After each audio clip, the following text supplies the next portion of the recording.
अस्सलाम वालेकुम जी। पाकिस्तान की इकॉनमी में और रियल इस्टेट के बूस्ट में सबसे बड़ा जो किरदार है वो हमारे ओवरसीज़ पाकिस्तानियों का है। वो डॉलरों में, पाउंड्स में, रियाल्स में बहुत सारे पैसे भेजते हैं। यहाँ पे उनके रिश्तेदार जो हैं वो इसको फर्दर इन्वेस्ट करते हैं। एक बहुत बड़ा कम्युनिकेशन गैप उनके बीच में और यहाँ पे जितने भी इन्वेस्टमेंट की जगह हैं उनको एनालिसिस करने में कि वो जगह ठीक है या नहीं है, एक बहुत बड़ा कम्युनिकेशन गैप है। और वो कम्युनिकेशन गैप जो है उसकी वजह से बहुत सारे लोग अपने पैसे जो है वो ऐसी जगहों पर लगा देते हैं जिस एक्सपेक्टेशन से वो लगाते हैं। वो ज़रा अपने पैसों को,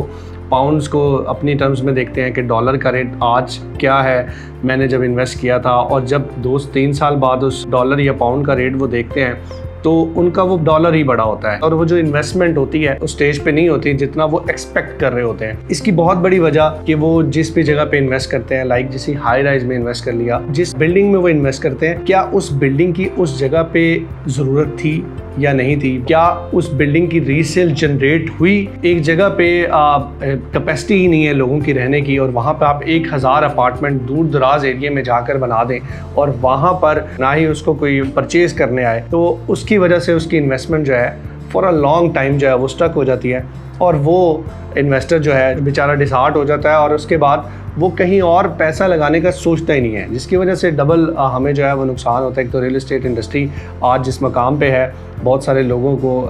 जो है वो लॉस हुआ है इस चीज़ में, क्योंकि तेज़ी आई, लोगों ने पैसा भेजा पाकिस्तान में और बहुत सी ऐसी जगहों पे लोगों का पैसा लगवाया गया कि वो पैसा जो है वो अब वापस कैश आउट नहीं हो रहा, उनको वहाँ से वैसा रिटर्न नहीं आया। तो ये एक बहुत बड़ा मसला है जो ओवरसीज़ पाकिस्तानी, जो कि बैकबोन है हमारे पाकिस्तान की, उनका पैसा जो है वो जो स्टक होना और वो वापस लिक्विडेट ना होना, जिसकी वजह से हमारी जो रियल इस्टेट है बहुत ज़्यादा स्लम में है। जिन मार्केटिंग कंपनियों ने अच्छे प्रोजेक्ट में लोगों के पैसे लगवाए, उन्हीं के पैसे जो हैं वो आज बेहतर भी हैं और उनकी चीज़ों की रीसेल भी होती है और वो किसी टाइम भी उस पैसे को कैश आउट करवा सकते हैं। आपको जो एनालिसिस करके दे सकती है वो एक अच्छी मार्केटिंग कंपनी है जिनकी कुछ वैल्यूज़ हैं या जिनकी कोई लेगेसी है, कुछ उनके रूल्स हैं कि जिसके मुताबिक वो अपनी चीज़ों को लेके चलते हैं। जहाँ पे आप जिसको भी पैसे भेज रहे हैं वो अपने कमीशन के चक्कर में आपको कहीं ना कहीं ऐसी जगह पे लगवा देगा जहाँ पे उसको कमीशन ज़्यादा मिल रहा है। उसको ये गर्ज नहीं है कि वो प्रोजेक्ट ठीक जगह पे बन रहा है, वो प्रोजेक्ट डिलीवर होगा या नहीं होगा। ये एक बहुत बड़ा कम्युनिकेशन गैप है और वो सिर्फ और सिर्फ आपको एक अच्छी मार्केटिंग फर्म जिसने लॉन्ग टर्म चलना है, जिसने यहाँ पे बिजनेसेस करते रहना है, जिसने पाकिस्तान में ही बिज़नेस करना है, वो ज़रूर अपनी लेगेसी को जो है वो कायम रखता है और वो उस बंदे के पैसे ओन करता है और वो ऐसी जगह पे लगवाता है जहाँ पे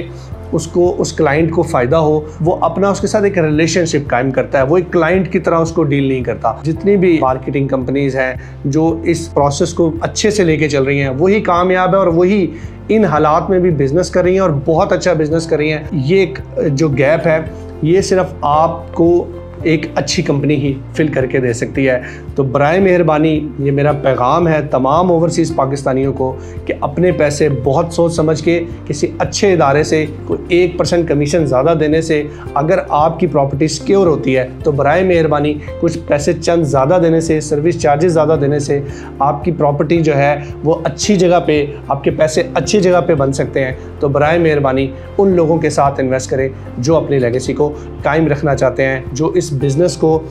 एक रिलेशनशिप की तरह लेके चलना चाहते हैं। बहुत शुक्रिया। अस्सलाम वालेकुम।